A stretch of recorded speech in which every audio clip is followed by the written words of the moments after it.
You're live. Hey everybody, and welcome to the 57th week of the Free Assange Online Vigil. My name is Andrew Smith. I'm joined today with my co-hosts Steve Poikinen and the always wonderful Sarcasm Stardust Misty. Today is day 3,528 of the illegal and arbitrary detention of Julian Assange. It is day 481 since the WikiLeaks publisher was trafficked from the Ecuadorian embassy to Belmarsh prison following a $4.2 billion IMF loan to the nation of Ecuador. It is 34 days until the second phase of Julian's show trial and extraordinary rendition hearings begin. It is 1,159 days since Reality Winner has been in federal custody. But in some good news, it is 144 days of freedom for Chelsea Manning. And she is streaming regularly on Twitch. I believe it's Thursday through Sunday. So in the chat, I'm going to go ahead and put that link in there for everyone if you want to go ahead and get signed up for her Twitch stream. But also, we are about 31 days away from when we will all be arriving in Washington, D.C. And so if you have not already, please help us circulate the GoFundMe link that we have. We're well over halfway there, but we are still in need of some, essentially just materials for the protests themselves, but we have been able to secure housing at this point. So I just really want to say thank you and that I appreciate everyone that's helped out so far, especially considering the world's gone fucking insane in the last, I don't know, 8 months. Sorry about that. What have I told you about the phone, Andrew? I know. What have I told you? Tell the people what I've told you. But without any further ado, we are joined today by a very special guest, Danny. How are you today, Dan? I'm great. Glad to be here. Absolutely. Thank you very much for joining us. So if you could, let everybody know a little bit about you as a returning guest in case there's anyone out there that doesn't recognize you. Right. So I'm a penitent Irish Guild Catholic former imperial water carrier turned writer, activist, proponent of decency. I write for a whole bunch of publications, books, spend time, in the streets when possible, and try to lend my voice all over. And definitely got interested in the Julian Assange case and in WikiLeaks in general when I was in Iraq, and the generals and the politicians were lying about the civil war, and so I saw the civil war in the form of the bodies in the street that, of course, WikiLeaks made quite clear we all knew about through the Iraq war logs, and so that was kind of my intro to the topic. So yeah, that's the basics, I think. And we just had the 10th anniversary of the release of the Iraq and Afghanistan war logs, and we're gonna dig into it here in a little bit. But before we do that, occasionally on the show, like when there's a really kickable public figure like Mike Pompeo, like we never pass up an opportunity to kick around Mike Pompeo. In this instance tonight, we just got to take a few minutes and we got to kick around Elliot Higgins and Bellingcat as both the person and the institution, because Higgins came out with a book where he had the unmitigated gall to straight up pirate the phrase from WikiLeaks, intelligence source for the people, which is something that Julian had been, basically all but trademarked a decade ago. And there was this hysterical exchange between our guest last Saturday, Stefania Maruzzi, and Elliot Higgins, where Higgins was backpedaling so fast that he actually slowed down and reversed the rotation of the Earth, regressing all the way to like a spoiled 7-year-old little child who knew some potty language. And like that's the end result of Stefania just dog walking this bastard all up and down the Twitter sphere was just freaking hysterical. I know that we have an RT article in the show doc. I'm gonna go find Stefania's post and throw it into my chat, and I'll probably throw a link into like our Riot or whatever for the A4A chat. But look, baby, it is absolutely hysterical, and it illustrates the the position that people who are in media that they know is propaganda. Like Elliot Higgins knows he's doing narrative management. He knows that he's pushing regime change. He knows that his outlet is funded in part by the NED. He knows what he is and he knows what he does.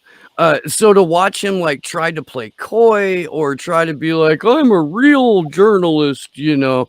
Did you see that he retweeted WikiLeaks? Apparently WikiLeaks tweeted something about it and said something, and then he retweeted that and was like, see, WikiLeaks gets it. And that just pissed me off even more. Like, shut up, you douche canoe. Dude. Sorry.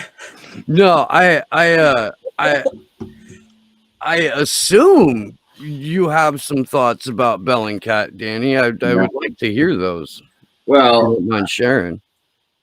I just, you mentioned it, you know, the National Endowment for Democracy, right? Like if you look at where the money comes from, you know, it's such a cliche, but there's value in it. Like they don't even hide this stuff.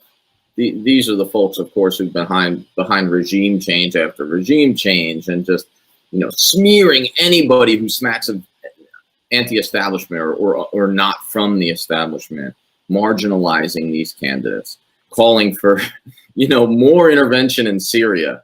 You know, the idea that like, well, it went really well in Iraq and Afghanistan and Libya, so but it's going to be fine in Syria.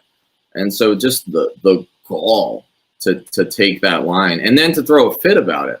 You know what I think is interesting? These folks, these kinds of folks like Higgins, they're the ones who say that we're snowflakes. And I don't want to say we, but they say that like the vague left, like we're the snowflakes and we're the crybabies. But they're the biggest ones of all. I mean, they're the most PC, but it's like right-wing sort of interventionist, you know, intel world PC. They're crybabies. They're crybabies like the cops. They're crybabies like, you know, you criticized or fired a guy who knocked like an older man over, so now we're all gonna like take our balls and go home and leave public safety, you know, which is not what we're doing anyway. But this is what you see. So the hissy fit, this is the establishment snowflakeism, and it happens with like conservatives a lot too, like just the hardcore conservatives. I think that it's instructive to watch people's anxieties play out, to watch people's insecurities play out. And it plays out in all kinds of ways. And, you know, I'm tangential, but it plays out like when everybody pulls their assault rifles out because they have to wear a mask. Now, I'm not even saying anything about that in principle, but men in particular, right, will play out their insecurities for you if you give them enough time. And this Twitter meltdown, which is probably the only way to put it, is a perfect example of that. Without dealing with any of the issues, without engaging with any of the substance, we're just going to play out our insecurities, you know, live on social media. That's so true. And I'm glad you dragged the police into this too, Danny, because them freaking out and the way that they've been like, okay, well, fuck it, we're just not going to do the whole cop thing anymore. That's because people are asking for a little bit of accountability on behalf of the police. Not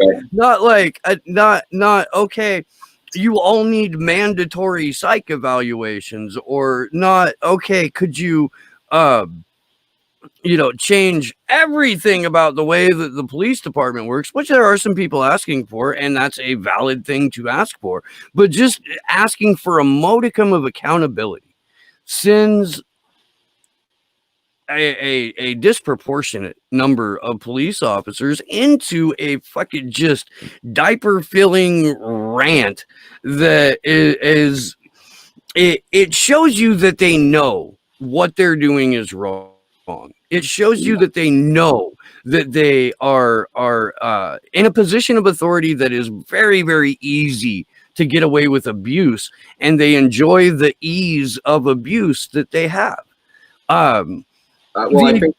I'm sorry. Go ahead. I was to say the exact same people that will hold like the surveillance state or national security over our heads and say, if you don't have anything to hide, you don't have anything to worry about. As soon as you flip that on them and on those institutions of power, it's the exact same thing. Just massive freakouts to the point to where they've got a journalist locked away in the Guantanamo Bay of the United Kingdom, facing potentially 175 years in prison for embarrassing them, for holding them to that. If you don't have anything to hide, you shouldn't be afraid. Well, they had a lot to hide, and this is the manifestation of that fear. Well, there's 3 crybaby communities, and I think that this Twitter thing sort of plays into it. The 3 biggest crybaby communities in American public life are the cops, the military, and the intelligence community. So these are self-styled walking sacred cows, right? You can't touch them, you can't criticize them, you can't even ask for reform. And in the police situation, but also in the intel and military ones, but the police are instructive here. There's like 2 responses. Like the main response is we'll take our ball, we'll go home, and then we'll hope that crime rises, right? What we call crime, so that we can then say, see what happens if we're not around. You did need us. And the second thing we'll do is if like someone within our own community snitches on us, then we'll go full Serpico and, try to murder them. I mean, that's the extreme example, but it's real and it's happened before. In New York, there was a guy who just like on a minor issue, like snitched on his buddies for good reason. And then like he was like attacked and like forced into like a mental hospital, because he was like asking for accountability of his buddies. So I think that you see this with the intel folks too. You see it with the establishment types. If you question their expertise, their special status, in the world of social media, it will come out on Twitter. But I think what was important about the article you're mentioning, because I had it in front of me earlier, and an analysis on this is that it shows that something like a Twitter rant or a meltdown on, a pundit spot is more than cosmetic, because there's something underlying that's driving that. Absolutely. And it's that fear that they don't feel like a hero, I honestly think, especially with a guy in his position, because he probably fancies himself like that mercenary champion that is doing X, Y, or Z to or with or for the world. When in reality, all he is just a war pig. And he's someone that's literally willing to sell anyone and anything under the bus for a buck. And it's a mentality among the private intelligence services where you see it great in the UC Global case, where David Morales was literally bragging about going to the dark side. I hope I have that dude's name right. Yeah. And it got to the point where he was approached, if I get this story right, by employees, and literally slammed his hands down on the desk and he said, "I'm a mercenary," while referring to what they were doing in the Ecuadorian embassy. And so it's what these people hold as sacred to themselves. It's their identity that they've built around this massive structure of power, that they're willing to give up any belief system, that they're the most unprincipled people. If someone has $1 that they can slide under the doorway to get them to do some dirty trick. I like what you said about heroes. I mean, these folks, like these paramilitary types, the mercenaries, the intelligence types, the police, the soldiers. I mean, talk about obscene, talk about obtuse even, like just this idea that I'm a hero. Like, I mean, I'm not into the whole like nostalgizing, like the quiet Gary Cooper type or nostalgizing World War II. Like, I'm not into that. But goddamn, if there wasn't something preferable about my grandfather's generation, where they were like, yeah, I captured, I landed at Normandy, but I'm not a hero. Today, they're like, no, I'm a hero. And if you don't tell me all the time on the Jumbotron in St. Louis at the Cardinals game and everything I do, if you don't constantly tell me I'm a hero, then I'm going to go into a hissy fit. I mean, that's a sick society. That's a cult. The big difference is back then, regardless of what the U.S. empire was or was doing, it did take a stand against fascism that was on the rise, trying to become a global power. And people identified with that struggle because it fit the American propaganda of we are the free country. Regardless of sides and conflict, that was the people going into it believed they were freedom fighters. Well, and I also think that this has kind of been intentional, like the whole idolization of service members. I think they want everybody. They don't. You're not allowed to criticize them, and they've been able to kind of create this environment where you have to look up to people who serve in the military. You can't say anything bad about them. You have to buy their lunch at Bob Evans. You have to do the whole parade and the jumbotron at the football game and all that stuff. And they've kind of like cultivated this environment where and I think that's why now it's expected that I'm a hero, because we've pounded that into their heads, and it serves two purposes, kind of. Well, and the wars that we fight right now aren't wars against global fascism. They are fascist wars. They are wars specifically for the intent of the exploitation of the population living there and the resources under their feet. And people, to some extent in the military, recognize that, whether it's while they're serving in it or when they get out. And that's why there has to be this huge paid level of propaganda, because when that person goes to bed at night and that propaganda turns off, all he has left is his thoughts and the volume that the VA gives him. And it's terrible, because it took someone that thought, regardless of how they got in for the most part, they were doing the right thing, turned them into a drone, sent them off to some war in some land they never heard of that they can't find in a map, to kill some kids somewhere to get some guy some money, and they can't deal with it. So, well, you can't put that on the recruitment posters, man. Right. You can't. But look, man, because it's an all volunteer military, and we can debate the finer points of that, because I believe Danny's made the point a number of times that it's a poverty draft. But it is an all volunteer military. So unless we fetishize the soldiers, unless we're turning troops into objects of worship, that the recruitment stalls. And then you've got to come up with a brand new propaganda campaign, whether it's $9 million to $9 billion or whatever it was to the NFL that in 2009 that Obama put into motion, that now you can't have a football game without a fucking Memorial Day parade or a Veterans Day parade. But it's just, it goes back, to kind of put a cap on it. In my opinion, it's because the military is all volunteer that we have to go through these exercises and fetishization. Otherwise, people might take a closer look at our foreign policy. People might take a closer look at exactly how the U.S. operates on the global stage.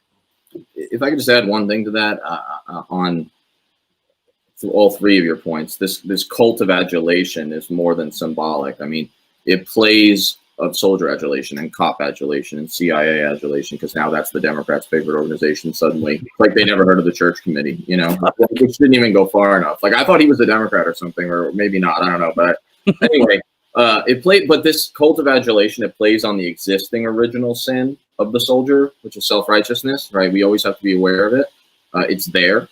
But it's more than symbolic, because it is this like mercenary Memorial Day factor where we turn us into a Praetorian Guard, and then less than 1% does the fighting. You don't have to think about it. All you got to do is thank them and buy them that Bob Evans meal. And it's like a salve to the guilt and insecurity that a lot of white males usually, but not only, feel about like this sense of like not serving, which is ridiculous, because I don't think that makes you a better person to serve. Far from it. Like it could be a problematic one, and then we fetishize the militarism as a way to recruit in the Deep South and the Mountain West, which, oh, by the way, are the militia strongholds in America. So that might come back and bite us in the ass if the Civil War does break out. But, look at a guy like Higgins, though. I mean, he falls right into this. I mean, look at who he serves. What stories has he famously chosen to focus on, right? Syrian regime change, Ukraine, poisoning of Sergei Skripal. What does he not lend his, journalist, whatever you want to call him, hand to? The Rohingya? Not them. They're irrelevant, right? The Kashmiris, no, not them, because India is an ally, quote unquote, and the largest democracy in the world that still has pogroms in the streets. Not Gaza, not Yemen, not the African Sahel. I mean, this is instructive. What you choose to study if you're an academic, what you choose to cover if you're a journalist is a decision. And it tells you something. It's illustrative of who you serve. And who he serves is the powerful establishment intel folks. And when you question him on it, even on a minor matter like obscene plagiarism, he's going to lose his shit because you are poking a very insecure bear. It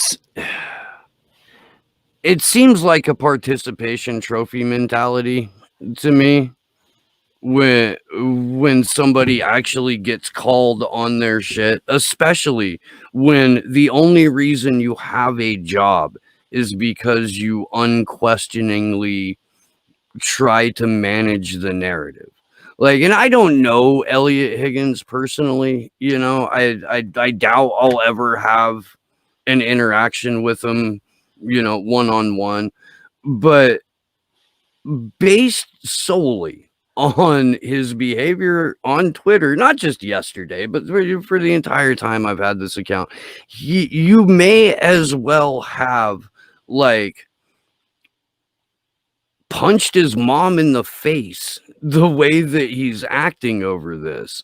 And Mrs. Higgins, if you're listening, I feel like you should have maybe smacked Elliot around a little bit more when he was a kid. Maybe not. I don't know. I'm not up on the Higgins parenting style, but it really feels like because there's this outlet, Bellingcat, and because he's got a blue check next to his name, that means that A, he's above criticism, B, he's always right, and C, anyone who points out the just gaping flaws in the dude's logic is suddenly like, you know, working hand in hand with, you know, Russia or China or Venezuela or Assad or whoever it is that he's, you know, manufacturing up some consent for in any given article.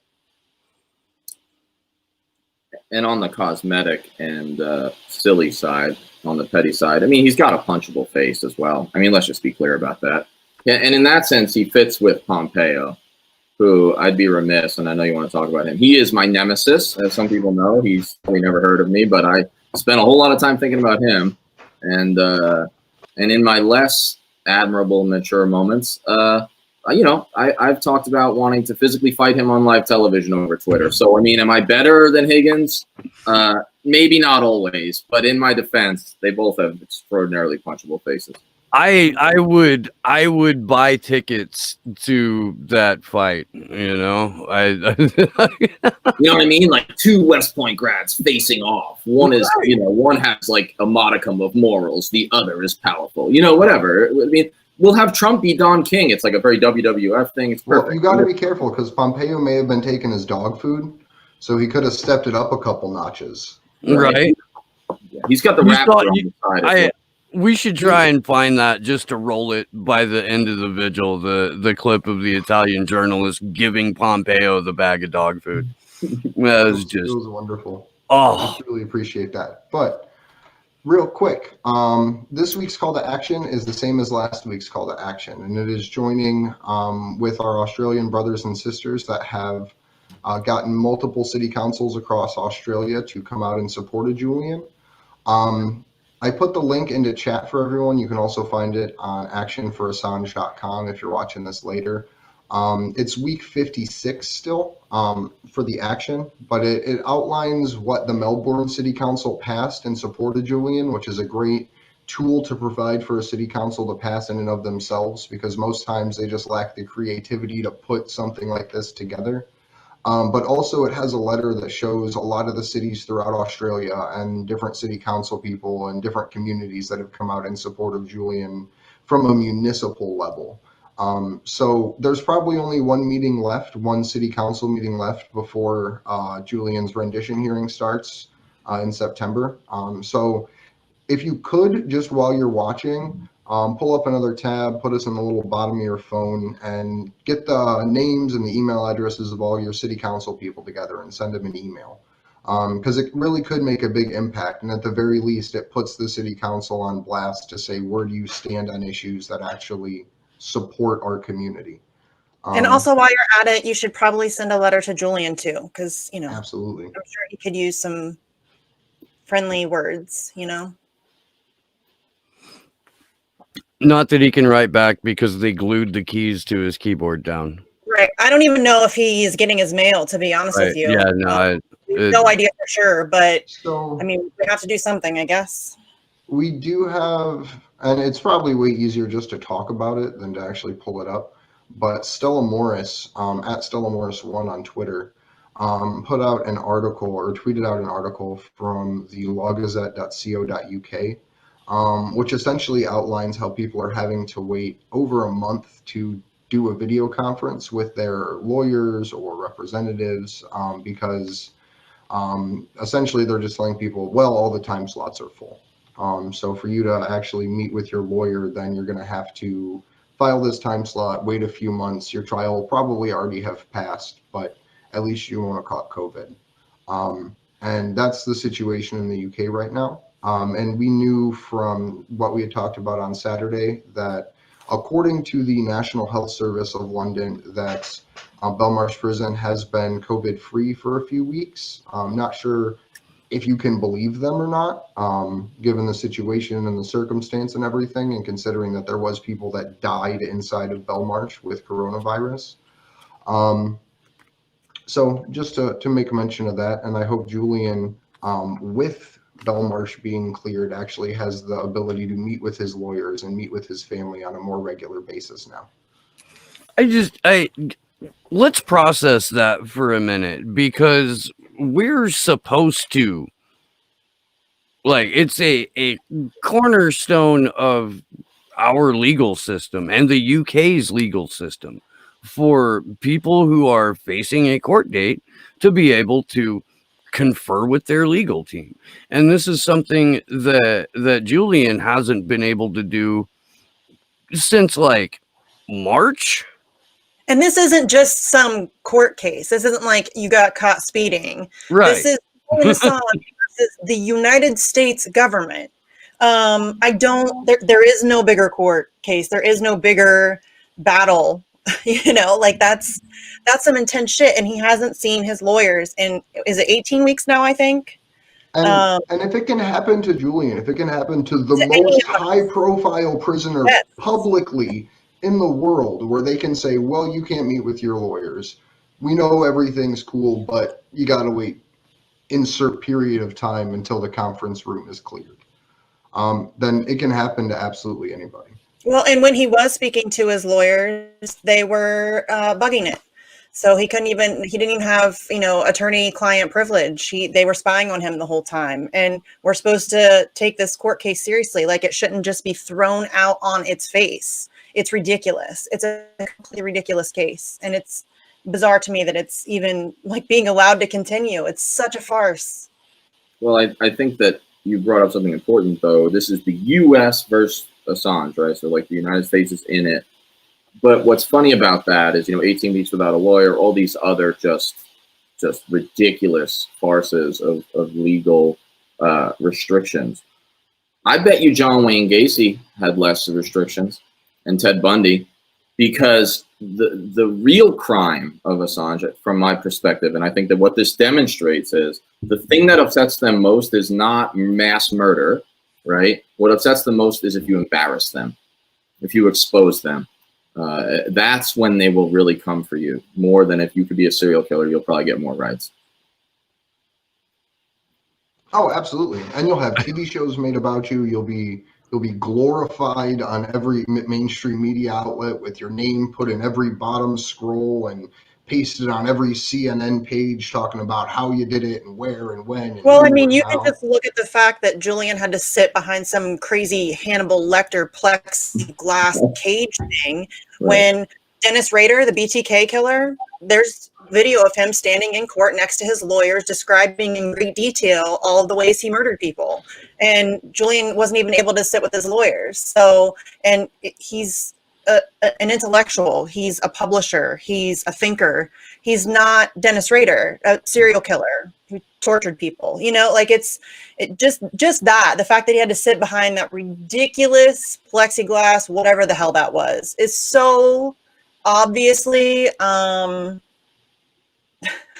just it's just really dumb, and it's just crazy that it's allowed to continue. Well, when the prosecutor is the serial killer, right? When the complainant, when the U.S. government is putting you on trial, then I suppose this is the inversion, isn't it? It's the total inversion of justice. I think that's a really good way to actually describe it, because you have the war criminals prosecuting a journalist that exposed them, while not prosecuting their journalist buddies that are in the war criminal market and war profiteer and war propaganda market with them. Because they could quite easily go after every major institution of journalism for these very same leaks. And during that first court hearing, the first week of this back in February, I believe they actually were forced to admit in court that it would allow them to go after any publishing institution. Mm-hmm. Mm-hmm. And that's not something that sends absolute chills through the spines of people in establishment or legacy media. These are individuals who at this point, like regardless of why you got into journalism, if you're 20 years in, if you're 10 years in, and you're writing copy, or you're going to interview a sitting member of Congress, you know that the only reason you get to do that is because you're going to turn out the right kind of copy, and you're not going to ask any questions that give your interviewee any sort of pause, or going to paint a bad light on what it is they do, or what it is their government or their corporation does. And like you're there to be a fucking fluffer. That's, you're not a writer, you're a fluffer. They'll work hand in hand with these media organizations to plant the questions, to be able to produce the spin that they want to produce and have things framed in the way that they want to have it framed.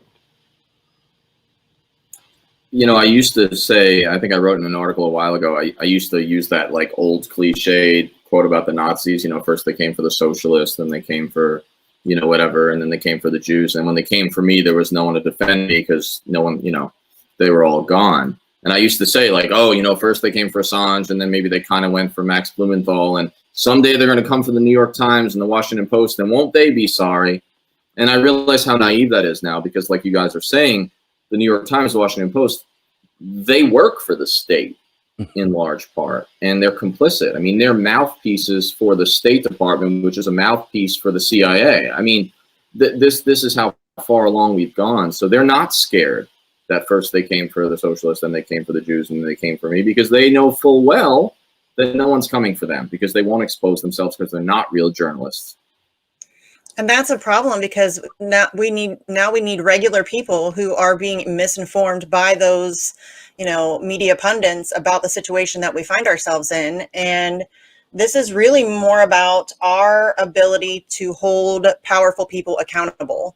And I've always said this has always been about so much more than just Julian. Like, his life is worth fighting for, and, you know, all of that stuff, but it's so much bigger than that. And, you know, the implications that this is going to have, it's, we talk about it all the time on the show. And I honestly just, I get frustrated because I can't find a way to verbalize it in a way that people will be like, oh yeah, you're right. This is crazy what we're allowing to happen right now.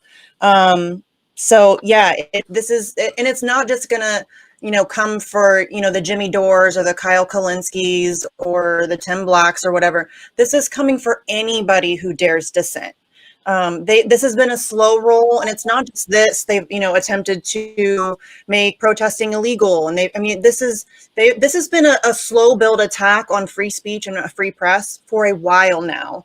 And it's starting to become more obvious, but this has been going on for a long time, and we need people to wake up to what's happening, because it's not going well for us.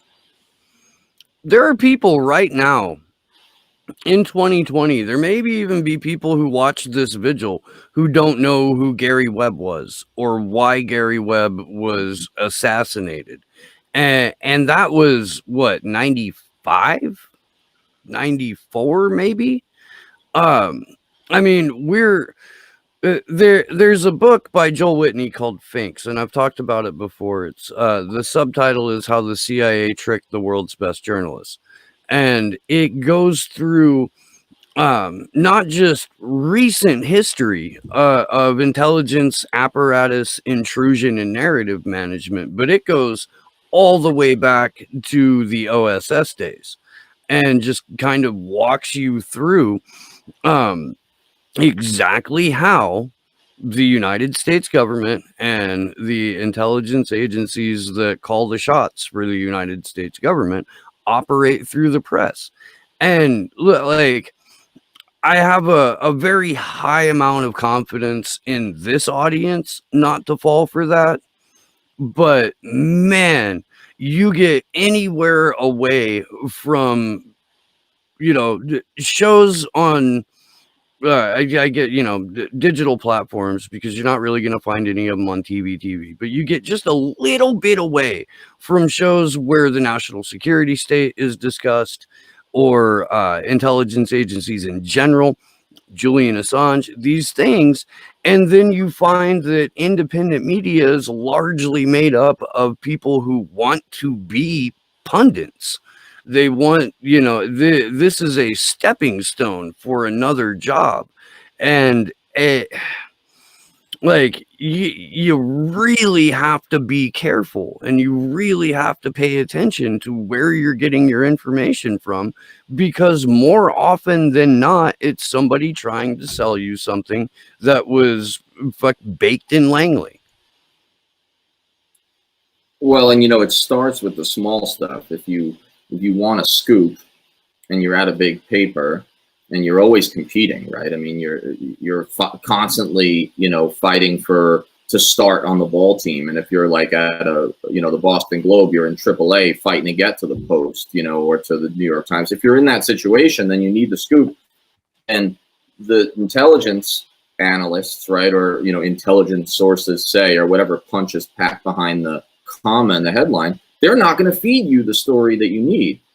And so even though the story's fake, they'll just, first thing they're going to do is blackball you.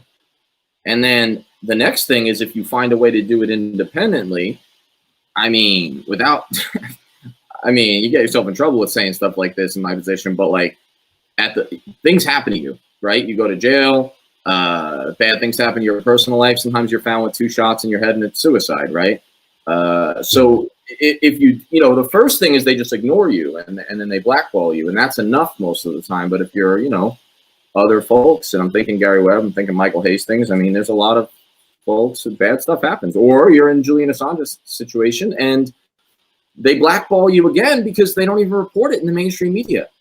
His story is nowhere. This vigil has to happen because, I spend hours every week just like printing out articles to study, and I go to all the mainstream stuff plus other things, and I don't see stories on Assange case. That's literally why we pick this up and do it the way we do, as consistently as we do, because it's, for all of us, it's a huge sacrifice. Like we were talking before the vigil, I've been sitting in this chair at my desk at work since about 7:45 this morning, and I'm still going to be here probably until 12 o'clock or 1 o'clock in the morning. And Steve, same thing. And God bless Misty for the shit that she goes through to make this happen.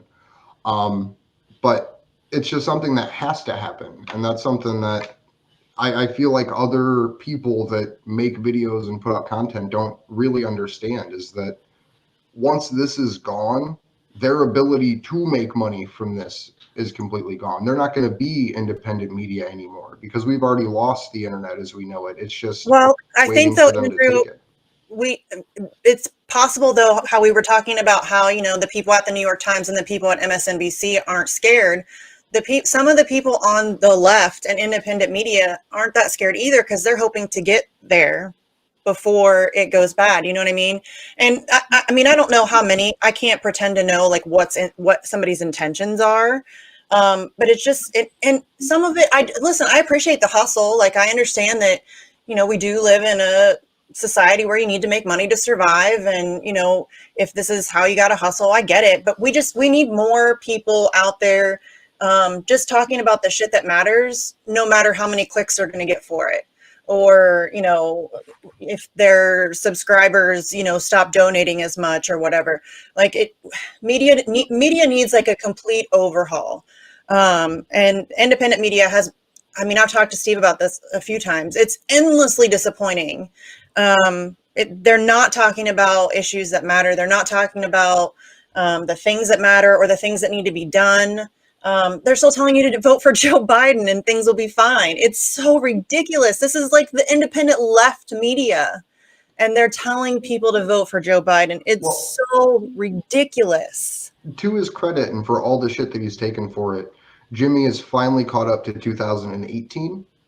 So I'm really hoping in the next 6 months we can get him to 2019 and then 2020 by the end of next year.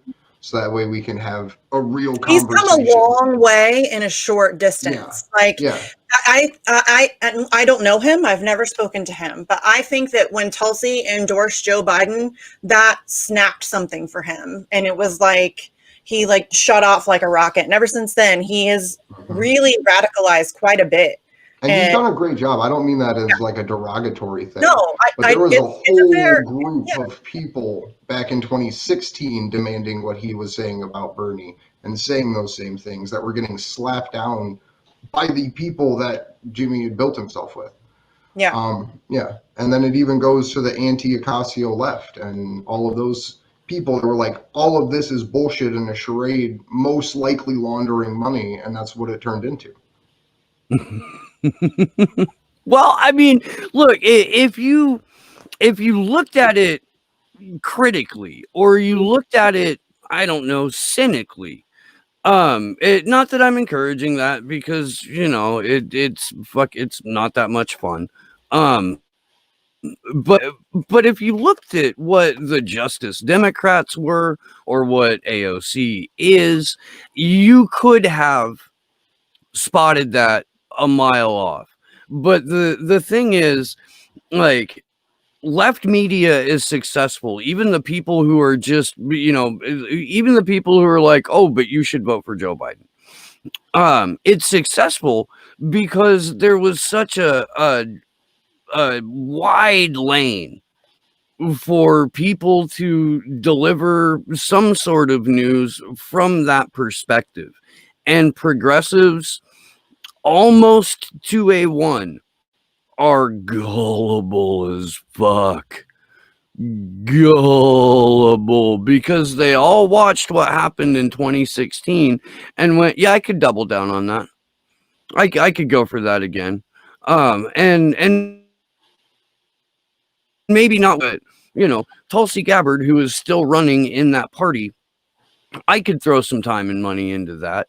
And when you try and approach either the fan base or the content creators themselves about things like Julian Assange or about things like the national security state, a lot of them are like, motherfucker, I'm trying to make some money over here. Like, I can't talk about that. And the self-censorship that takes place is exactly why 5 different countries got to conspire to put Julian Assange away. It's because people were so focused on, here's a medium where I can get money out of people for telling them things they want to hear, that I don't know, man. Like I feel like the intent of the whole digital media space kind of got hucked out the window as soon as people realized they could monetize their thoughts. And they'll demonetize it if your thoughts aren't, you know, mainstream enough. I mean, my appearance on Memorial Day on Jimmy Dore was demonetized almost immediately. Now, if anybody saw that and thinks that it was an off the rails conversation, then that person's boundaries, right, of like what is free speech and what's off the rails is pretty darn narrow. I mean, just we didn't peddle in anything that anyone could say as conspiracy theories. We bashed Biden a little, but we bashed Trump more. I mean, it was pretty mainstream. Hey, you know, endless war is bad. That's what we talked about. Mercenary military is bad, and they demonetized that. And I think that tells you a lot, because we didn't even really push the boundaries very far. No, I watched that interview, and I thought I thought it was informative, and I thought that people who maybe weren't as familiar with you, Danny, were definitely got like a more complete picture of who you are and what your work is about. But no, it wasn't raw and brutal and rough and bloody or any of that shit, man. It wasn't. I can promise you that the episode that you did on my show on Slow News Day, demonetized, I'm amazed at this point when I actually get that little green, okay, you just suitable for all ads. Like, I'm floored by that shit. Almost everything that I do is demonetized out the gate, and then I have to go back and appeal. And I've got it changed over a couple of times, but it's really like, I'm not, if I had to do this for the money, I would not be doing this. I wouldn't, like, flat the fuck out. What I find amazing is that, they'll demonetize something, or they'll take somebody's video down or whatever for, being misleading, but MSNBC, have they ever been demonetized? Have they ever had a video taken down? Has CNN ever been demonetized? Because they're all full of shit, and it's all garbage, but and obviously we all know why that is, and it's not like it's a secret or that anybody's going to be shocked by that. But at what point do we stop taking this shit? I'm kind of tired of having these conversations. Like, at what point is it enough? Well, you don't get demonetized for being misleading about, a war and invasion of a sovereign nation, right? There's no accountability for that, is there? Because all the major networks bought Iraq, didn't they? They bought OIF-1, Oh, without a doubt. I'm actually going through and kind of looking through the last time I had a video that actually got full monetization, and it's hilarious because it's the one that we did with the vigil that we did with Mark Lubers and Sean O'Brien, and that they let that be fully monetized.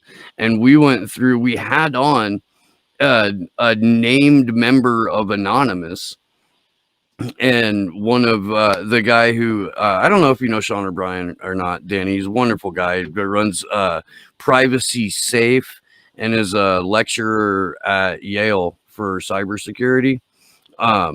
Just wonderful human being, and tremendous amount of knowledge up there.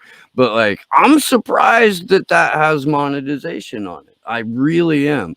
Like, everything, all the Commander X stuff demonetized. Everything that I think even saying Whitney Webb's name in your live stream will get it demonetized. And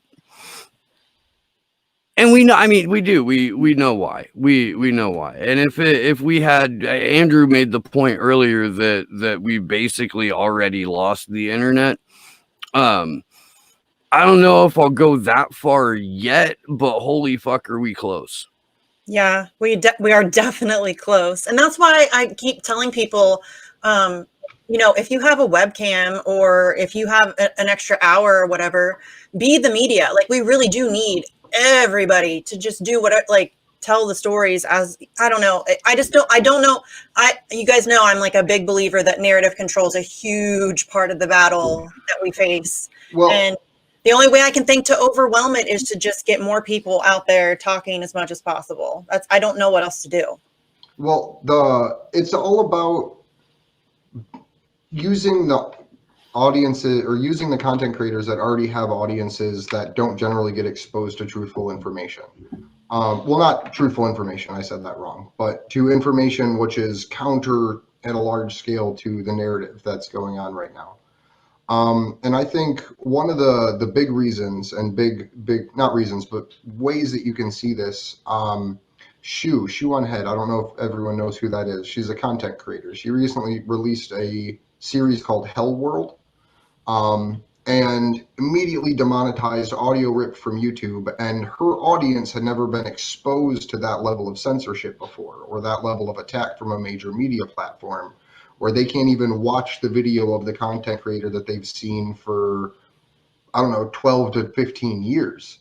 So it's having people that already have large platforms taking a courageous step to make a video that blows a hole in the narrative in a major way, but is willing to risk that platform because they know that they have the audience and the support and that they're ultimately doing the right thing. Do you want to jump into the World Socialist website article about the 10th anniversary of the Iraq and Afghan war logs, Andre? I would, because I really like that article. Okay, you want to set it up? Sure, absolutely. So about a week and a half ago, I believe we actually missed the Saturday that it was, July 31st. There was the 10-year anniversary of the Iraq war logs coming out. Was the week before July 31st, whatever that is. Math kind of escapes me right now. That would be the 24th. 24th. But the World Socialist website, and I'll put the article in the chats for everybody, released a wonderful piece that breaks down essentially every element of the Afghan war logs. It goes through even the support that Julian had in those countries. So I think it's just really important to keep this at the top of everybody's minds, because this is essentially what we're fighting for, is accountability for these crimes, because there has been no justice done yet. You know, the Iraq war logs is what brought Julian Assange into my life. I'm almost embarrassed to say. I mean, I was 24. Yeah, you know, I guess it was a little after, but I mean, I was just coming out of Iraq, and I had been in Baghdad at the height of the Civil War, and been watching, as I said earlier, and I wrote about it in my first book, been watching the lies. You know, when I would get back to the base and pull up the internet and see that the commanders 3, 4, 7 levels above me were saying, no, there's no civil war here, nothing to see here, you know, and then of course Rumsfeld saying, and all these guys, and I'm like, no, I'm pretty sure that when like bodies get dropped by the dozen every day in soccer fields, with like heads cut off and power drills through their joints because they were tortured the night before for being the wrong type of, you know, Muslim. And of course, this was all generated largely by our destabilizing invasion. I was like, wait a second, that's an insult. Like, you're insulting me, which doesn't matter, but you're insulting these victims, and lying about it, and lying about what the consequences of a regime change war are. And that bothered me. And so then, you know, 7, 8 years after that, I'm trying to write a book about what happened to me in Iraq, and, you know, intellectual shift and all that. And I was able to use that data, right? I was able to use the stuff from the war logs in the book to cite my sources, to state, look, here's the evidence. Like, here's my memory, which I could be lying about, but here's the evidence. And the evidence is the military's own reports on the daily. And believe it or not, it got through the censors, right? The public affairs folks who had to read my book, I was teaching at West Point when it published, they were so busy and bad at their job that they were like, they just looked at it real quick, and they were like, and they didn't know who I was, and so they didn't know what I was about to do, because it was my first writing, and they let it through. And I'm like, if they would have went into the footnotes and seen that like WikiLeaks is cited numerous times, they would have had they would have lost their minds. And so, but it was just fascinating. Of course, that was the tip of the iceberg, but that's what kind of got me into it, on top of the crimes that were exposed and all of this. And I think it does prove that point, though, that the biggest crime of these logs, they'll say like, oh, all this stuff, all these cables and stuff, and, you know, and all the different releases, they got people killed, you know, without a shred of evidence, right? Without a shred of evidence. And you guys talk about this all the time, so I'm just covering old ground. But, you know, the real crime, what they're really upset about, is embarrassment. You embarrass the empire, and the empire is a snowflake. It is a facade, a very powerful facade that just rests on insecurity. And when you just shake it up a little bit, put some sandpaper to it, it overreacts. Just a little bit, too. How many videos are there, like pre-COVID lockdown, of some like 106-pound woman saying something to Joe Biden where he just turns on her and just jabbing his finger right in her face, and the snarl comes on, and it's like, that was a benign question.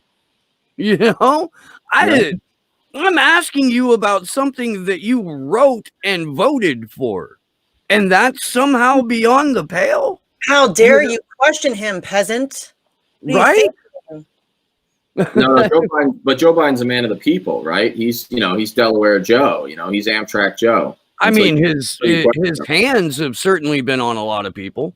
Did you see the video? Did you see the video of one of my colleagues in About Face Veterans Against the War?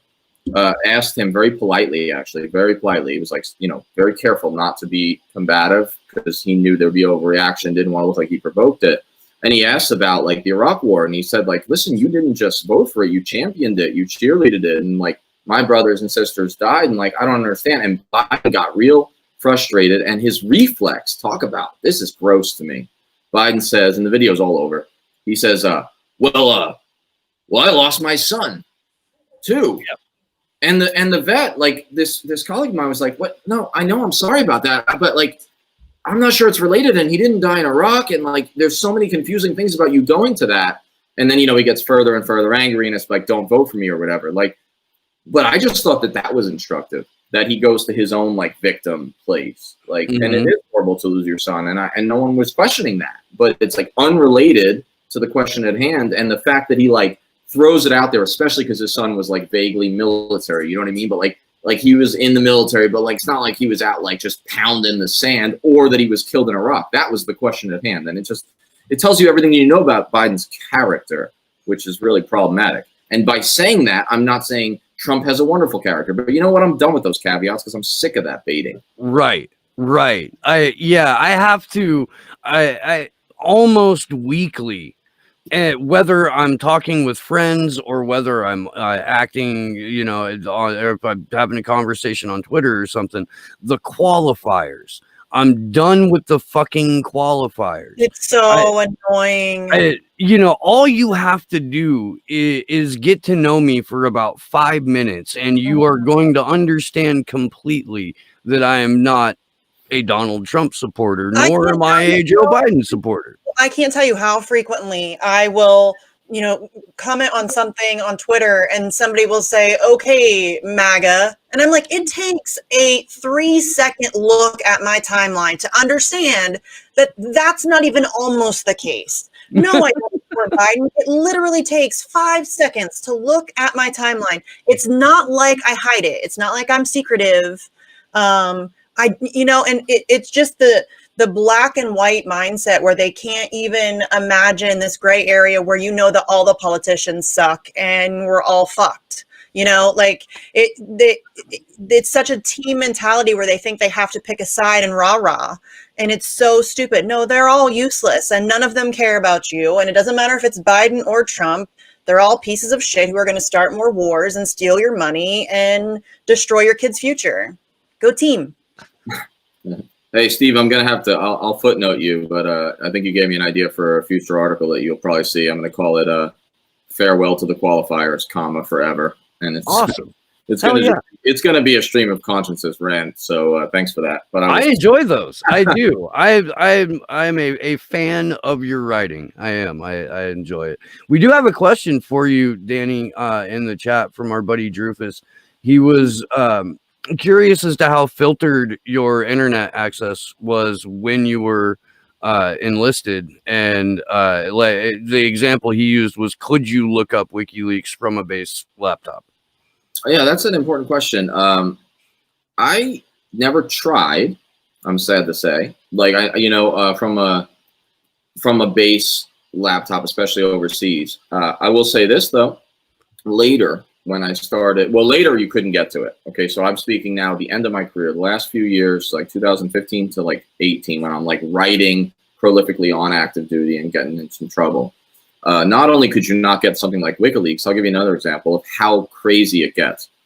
So there is like a firewall on all government computers. So I could look up the New York Times and print articles. That's okay. But it got more and more stringent, especially around the time, and this is also instructive, around the time Trump was elected. So this doesn't make Trump a hero of free speech, but it tells you something about mainstream media and their response. So around the time Trump is elected, left-wing sites that were even a little bit sort of alt-left started disappearing, started coming up on the firewall. It used to just be kiddie porn, but now it's Tom Dispatch. Okay, has anyone read Tom Dispatch? Tom Engelhardt is the kindest, sweetest man who wouldn't let you say anything too mean. Okay, I mean, you know, he's biting and his writing is amazing and he believes all the, like, wonderful things. But he's the toughest editor ever. It's not mainstream, but it's very not polite, but like it's quality work. He puts scholars up there, and suddenly you couldn't get to Tom Dispatch anymore. And when you would try to get to it, what would come up on the screen is it would say, there's always an explanation, like, you cannot get to this website, and then it gives a reason, and it's always like a jumbled like predicate. It's like not even a full sentence, and it said like hate speech and like extremist group content. And I mean, I took a screenshot of it or whatever, or took a picture of it and sent it to Tom because it was so funny. It was hysterical because, I mean, that's an extreme example, but so that shows you how wide it got and where we ended up. And I think it does tell us something that a lot of that started to happen after Trump. Not because I think Trump was the one pushing to like suppress all this left stuff, not that he's above it, but rather I think that the mainstream liberal media actually, or faux progressive media, started to clamp down on anything that was kind of alt media around that time. I don't know if there's a direct correlation, but I think that it's not a total coincidence.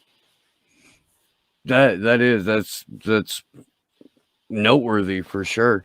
We got someone in the chat who wants to thank you for your appearance on Fault Lines, and he enjoyed that quite a bit. It'll be interesting to see whether or not Action for Assange is invited back to Fault Lines when we're there in September. They've had some staff changes, and there's some history there that I don't need to go into again. I don't. I'm sorry I called Kyle Kalinske Tom Hartman's Padawan, Jamaral. No, you're not. We should be on your show. Stop that. Don't apologize for that shit. They also like the RT stuff as well. Okay. Getting back to this WSWS article though, we wandered away a little bit. I mean, it's been 10 years. It's been 10 years since the release of these documents. The amount and the kind of crimes that were exposed through the release of these in a world that wasn't a fucking cartoon would have ground our entire Middle East adventurism to an immediate halt. But and I remember at the time, like I remember, mainstream outlets reporting on this and people acting like it was, calling it, a bombshell and, just massive, framing it as like game-changing revelations. And what happened? We had a crackdown on whistleblowers. We had a crackdown on journalists. Government employees weren't allowed to go read WikiLeaks.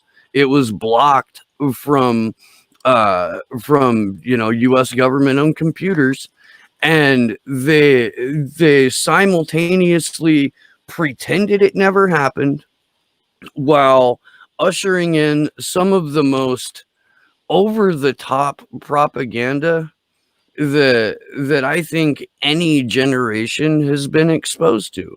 I'm a pretty consistently have said that America is the most propagandized country on the planet, but that's not hyperbole, at least in my opinion. I don't know. Do you have? And not a single criminal who was exposed in any of those documents saw the inside of a courtroom.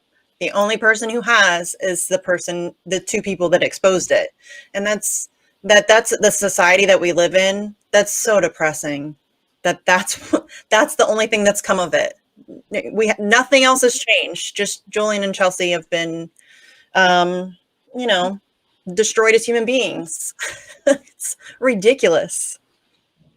You said, Steve, that, is the United States the most propagandized country? It's an important question. I do think that what we do have interesting right now, especially in the age of Trump, is a hybrid. It's an Orwell-Huxley hybrid.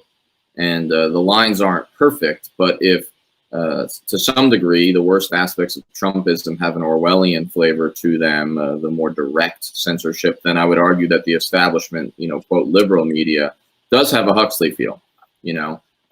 Just be kind of fat and happy and convince yourself that you're a polite liberal because you read, the New York Review of Books, so you're better than everybody else, but you don't really want to push any further than that, and just like pay attention to your iPhone and your apps and everything's good. And I just feel like that hybrid is the ultimate, and that is unique. Whether it's the worst in history is questionable. We could debate that, but there's a good argument. I will say that hybrid is unique.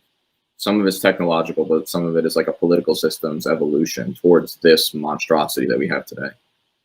What role do you think, or how much of a role, I guess I should say, because we just had a hearing with a bunch of social media executives in DC. To what extent is that government, or to what extent is that big tech monopolies trying never to run afoul of government?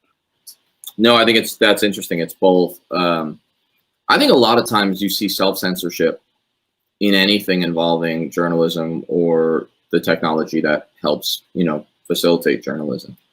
Chris Hedges talks about that a lot, about how what you actually see in a lot of his colleagues, for example, and other journalists talk about it too, is that their willingness to, no one has to tell them to censor what they write. No one has to tell them to sort of avoid a story that might be embarrassing or hold off on it a little bit too long. They do that by themselves. And it's a chicken egg scenario, certainly. But in a world where only the exposer sees a courtroom, then I think that a chilling effect sort of develops over the years, and really over decades, where it creates a scenario where these tech companies and these journalists themselves and these big papers and cable outlets, they start to self-censor. And so I think it's a little bit of both. And also what we don't talk about is that the money behind it, you guys talk about it all the time, but a lot of folks don't. The money behind all this is bigger than government. It's bigger than government. In a lot of ways, the government's there to give you the illusion, or the elected official give the illusion of choice, but, to channel George Carlin, but I think it's correct. So the World Socialist website article actually pulls in that idea of the left-wing media really well. A little bit of the ways down, it says, the Afghan war logs particularly exposed the claim by innumerable liberal pundits that the occupation of the country was the good war, supposedly waged to defeat terrorism, extend democracy, and protect women's rights. This they contrasted with the failed operation in Iraq. This dovetailed with the agenda of the new U.S. administration. Obama's phony anti-war posturing during the 2008 election had been accompanied by plans for a massive surge in Afghanistan. The myth-making was facilitated by the suppression of any information about the real situation on the ground by the U.S., its allies, and the corporate media. WikiLeaks lifted the veil on these lies, revealed the neo-colonial occupation aimed at looting natural resources and securing the control of geostrategic critical Central Asian regions. Mass civilian killing, widespread popular opposition, and demoralization within the U.S. military ranks all came to the surface more fully than they had in the 9 years since the U.S. invasion. The publication was based on 91,000 U.S. war logs covering a period of January 2004 till December 2009, provided to WikiLeaks by Chelsea Manning, who had access to the material as a military intelligence analyst. So we've kind of highlighted it a lot here, this idea of the myth breaking of the liberal media. But I think the fact that I hate to say it, but I don't think we really did break that myth. I don't think that the war logs were necessarily enough, because all it did was allow it to get pushed out of public view.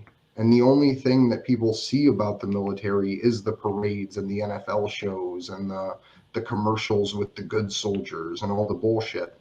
Where the things that WikiLeaks exposed 10 years ago are still going on. We never left these nations. We're still occupying Iraq. Right now, we could have a release of information twice as big as the Iraq war log, simply because we've been there so much longer and done so much more at this point. I think that's an important point you're mentioning. I think the one thing that goes on in liberal media is the myth of the anomaly. This idea that America is at root a force for good. And it's this if-only thinking. If only we could get rid of George W. Bush, then it'll be okay. You know, if we can get an Obama in, or even a Hillary would have done just fine in 08, then it'll be fine. But then what happens is suddenly, you know, Ellen and Michelle are good buddies with Bush, and now we change it to if only we could get rid of Trump. Problem with that kind of thinking is worse and worse folks. And the bar for the if only, the bar for the obscene goes higher and higher. When we do this, and instead of looking at what's really at root here, why is the U.S. the most militarist nation on the planet? Why was Martin Luther King right in 1967 and still right, you know, 53 years later, that his country, you know, America, the indispensable nation, the city on the hill, his country is the greatest purveyor of violence in the world. So long as we're unwilling to engage with that, we're going to keep raising the stakes on this if only thinking, and then we're going to get a Biden, or we're going to get an Obama, and Obama will probably have been better than Biden, maybe. But what was Obama's legacy? Well, and those if only the legacy was Libya and the Afghan surge. Yeah, those if only people, it's not even just that they went from if only we could get rid of George W. Bush, things will be fine, to if only we could get rid of Trump, things will be fine. They've gone back to say if only George W. Bush was president. And it's this crazy, like Steve says, we live in a fucking cartoon. We have people who, you know, 10 years ago were calling Bush every name in the book and talking about how dangerous he was. And he's all of those things. Like he's, you know, but now all of a sudden Nancy Pelosi is talking about how she pines for the days of George W. Bush, and, you know, Ellen sits and eats a hot dog at a football game with him. And it's this crazy, I mean, they've now rehabilitated the likes of James Comey and Dick Cheney, and what the fuck is going on? It's a circus. It's insane what's going on. We're the absolute most sociopathic scumbags on earth. Danny makes such a good point, because it's what comes after. What comes after Trump? Because none of this is being addressed. What comes after Biden? And in my opinion, if we have elections in 4 to 8 years, the only possible people that can run are more extreme but more subtle versions of Donald Trump. Like, Donald Trump isn't an aberration in that he's governed as a Republican president and passed a very boilerplate Republican agenda, and there's been nothing unique in terms of, you know, legislation, policy, you know, foreign policy, national security, the surveillance state. All of that has been entirely ordinary. And just a natural progression of where we were from the start of the Reagan era. But it's propaganda wars for what billionaire faction or billionaire cabal gets to take control of the space weapons next. Like that's literally what it comes down to, is these people are just after grabbing as much power and scooping as much up as they can for the 4 years that they're in office. I keep telling you, Andrew, the only reason we have a space force is so we can build the space wall to stop the space Mexicans. That's the only reason. Otherwise it's a peacekeeping mission. We're gonna take democracy to Mars. Yeah, with the help of Elon Musk. Yeah. I But just saw where it's- Richard Branson is going back up in space, or going up in space, or something like that. And I hope he stays there. I hope he finds it lovely and just decides that that's They could it for take me. Elon Musk with them too. That'd be cool. But Steve, I think kind of what you were saying was more of like Trump is not, he's not anything special or out of the ordinary. The only reason they don't like him is because he has no talent for subtlety. He says the quiet part loud too often and they don't like it, and he's a little unpredictable. And that's the only reason they don't like him. It has nothing to do with anything else. And Biden will do the exact same things that Trump's doing now. He'll just be quieter because they're going to keep him in the basement. I mean, they're not letting him talk. That's going to continue. They'll wheel him out for some photo ops occasionally where he'll like smile and wave. But if he becomes president, we will never see him. There will not be speeches. There will not be, presidential addresses from the garden or whatever. So yeah, he'll be less. I mean, he tweeted out the other day something about, when I'm elected, you won't have to worry about my tweets. And that's because some unpaid intern writes your tweets, dude. You can't even form a coherent sentence. And They put it on a shirt. They yes, did. they sure did. They put it on a T-shirt. They really did that. Yeah. And I'm glad they did, because it highlighted the only real fundamental difference between Joe Biden and Donald Trump. Mean tweets. That's like it. That's fucking. Call me crazy, but I actually prefer my monsters to be like in the open rather than under the bed. Yep. Same thing. I like when Trump says what's on his mind. Not because I like what he's saying, but I'm like, oh, you're going to retweet, quotes from a segregationist, mayor. I love it when he was like, yeah, we're just going to take their oil. Okay. Thank you. I mean, thank you for that. I appreciate your honesty. I'm one of those people too. I wish that his supporters would stop pretending like he actually does the things he says he's going to, because that's pretty frustrating. But yeah, he just straight up, and that really is the only reason they don't like him. If he could keep his mouth shut, I think that they would be fine with Trump. I think that they're fine with Trump anyway. Clearly, if they weren't fine with Trump, they wouldn't have run Joe Biden, because Joe Biden very well could lose. There are a lot of people in lefty independent media who think that Joe Biden has this on lock. There's no way Joe Biden is going to lose to Donald Trump. And I don't think it's anywhere near that close. I think that it's very foolish to think that, first of all, Joe Biden doesn't excite anybody. We're in the middle of a pandemic. Do you really think people are going to come out and vote for Joe Biden in the middle of a pandemic? Even if they mail in their votes and stuff, I don't know that he can overcome the passion that Trump's base brings, because it's kind of incredible how they stick by him despite the fact that he screws them over all the time. I mean, the guy is running on a platform that's like, elect me and nothing will change. I mean, he's out loud, yeah. He's like, nothing will happen to your checkbook, everybody, and just elect me, and that's it, like that. But he thinks that's going to work, and maybe it will. But if anyone could lose to Trump, it's Hillary, or the male version of Hillary, Joe Biden. Well, and Joe Biden even told people to vote for Trump, or go vote for the other guy. I mean, he would get into fights with people at his rallies. Regular people wanting to ask him questions, he would like get in fights with it. Yeah, look here, fat. Like this is the okay. I'm about to rant for a second, but we have how many people in this country? What, 350 million? And it came down to Joe Biden and Donald Trump, and we're okay with that system? Like, I should let you know how illegitimate it is. What the fuck, dude? That's the best we could come up with in this country, dude. I could be president better than either of those two fuckwads. I mean, there are plenty of people in this country who would make a better president than either one of them, and that's our system. That's what either Hillary Clinton or Donald Trump, or Joe Biden or Donald Trump. I think it's time to ditch the system. I think moving on. It's not working out. I was just saying to a very intelligent, very attractive friend of mine earlier today that if you want to know about American democracy, the first thing to know is that there is no such thing. And you just proved it for us, really, by saying that in 350 million people, Joe Biden and Donald Trump, that's who we have. We're supposed to believe this is a democracy? That those were the people chosen for us, and that's the key word, for us? Well, and look, I've made this analogy before. I do think it's worth repeating. If you've got a machine and that machine has a design flaw in it, and that design flaw makes the machine kill you, your solution to this machine shouldn't be every 2 to 4 years, I'm going to slap a couple of shiny new parts on it and call it good. You know, it should be we need a fundamental redesign of the machine.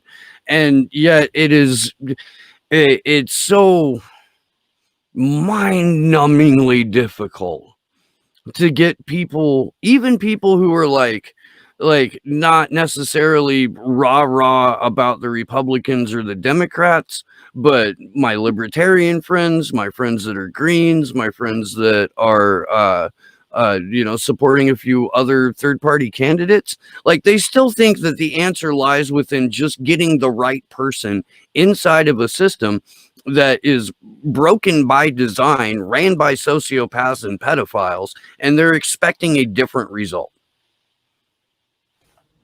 Insanity, defined. So to kind of pull it back to the World Socialist website article here real quick, I want to read a couple more lines. Citing some of the previously unknown events contained in the records, a British paper wrote, "Bloody errors at civilian expense, as recorded in the logs, include a day French troops strafed a bus full of children in 2008, wounding 8, a U.S. patrol similarly machine-gunned a bus, wounding or killing 15 of its passengers. In 2007, Polish troops mortared a village, killing a wedding party, including a pregnant woman, in an apparent revenge attack. Attacks on civilians are frequently presented as targeted strikes on Taliban militants. To again cite The Guardian, the Harrier bombing is listed as killing 8 people. In another F-16 jet called in by the rifle squads, radioed afterwards that it could see bodies being picked up in the target area. 7 civilians were wounded and 1 killed in the attack.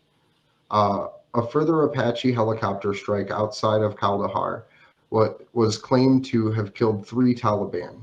It proved later to be 2 women and 2 children that had died. A Hellfire missile blast from an unmanned drone over Helmand was also claimed to have killed 6 Taliban. It later transpired that it had wounded 2 children. British troops at a checkpoint in Sangin killed 4 and wounded 3 civilians in July. In August, a 2-para squad rocketed what it thought were insurgents, killing 3 civilians and wounding 4. In September, an unmanned motorcyclist shot dead by a British patrol. An unmanned motorcycle is shot dead? Sorry, an unarmed motorcyclist was shot dead by a British patrol. Okay, dude, I was like, wow, man, they're just fucking, that's somebody going on holiday right there. And none of those situations or events are unique, and none of them stopped after 2010. They didn't roll back the rules to war, rewrite it, and then put it back out in the battlefield to be redeployed. It was a continuation of the same thing, just with heavier propaganda and attacking the persons that exposed them. Danny, while we have you here, what the fuck happened in Lebanon today? I would be remiss if I pretended to have followed the story well enough. But what we know is that, there's an explosion, thousands injured, I think is what I'm understanding.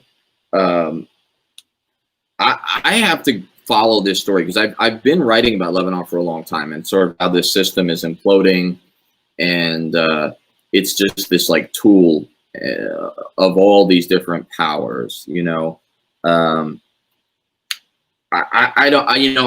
really don't know what the official story is. I mean, there's like the warehouse and the port and all that, but I'll tell you, a lot of stuff's been exploding around the Middle East of late.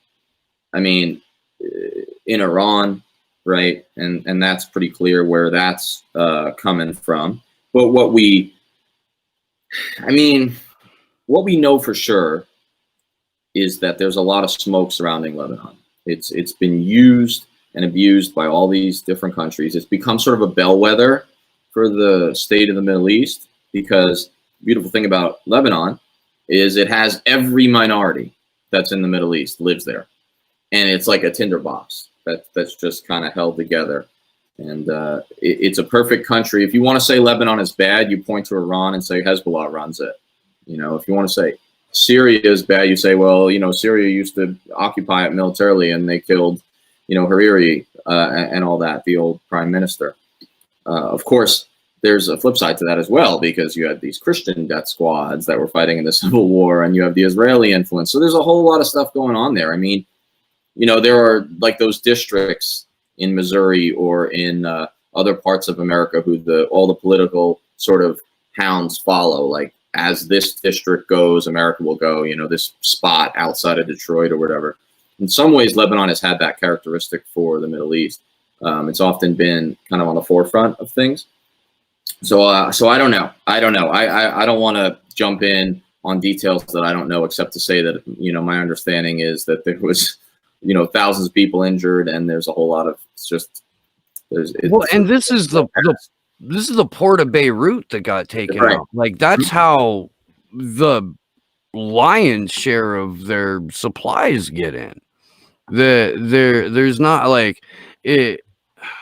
I don't know. I've seen a few things. I can't confirm any of these, but the ammonium nitrate was mentioned, and that was what was blown up inside that warehouse, which points to fertilizer bomb, which points to attack.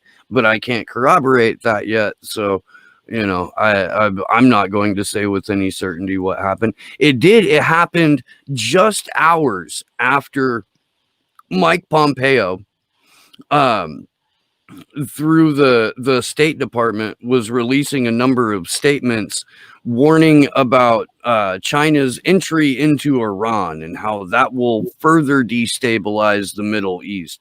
And I wouldn't be surprised that if the same State Department that came up with, you know, Russia's paying bounties for U.S. soldiers came up with this is, you know, a Chinese and Iranian plot in order to further destabilize the Middle East, and now we've got to go do this. Well, without saying, you know, because everything's forever on the internet, right? Without assigning any blame, without knowing all the details, I'll just say this. What do we know is going on in Lebanon right now? The UN High Commission report on responsibility for the assassination of, you know, Rafiq Hariri, which Syrian intelligence was likely behind. Okay, so if Syria would be upset about this, and now Syria is supposedly completely in bed with Iran, which is increasingly in bed with Iran, and I mean with Russia and China, you know, I don't want to put out any conspiracy theory just yet, but I will say that the timing is suspicious. Whatever happens in Syria, even if this was completely or in Lebanon, even if this is completely an accident, completely just a fiasco, I wouldn't be surprised if any sort of violence there, death there, accidents there are used by the Syria regime change crowd, by the anti-Iran war hawk crowd to say, look, here is Syria on behalf of Iran, on behalf of Russia and China, I don't know, on behalf of the Martians, is meddling in Lebanon again. And, you know, wouldn't you know, it comes right after you know, the Syrians look bad in a report. It's again, Lebanon's an important spot. We should really keep our eyes on. They used to call it the Paris of the Middle East, you know, Beirut. And it is a big port, and it is an interesting place because it is the kind of spot where some beaches have, you know, like burqas on them, and then others have bikinis. And it makes it a fascinating country, but it also makes it in some ways a bellwether for what's going on in the region. Yeah, I'm trying to. Josh hates our dead air, but I'm trying to absorb all of that.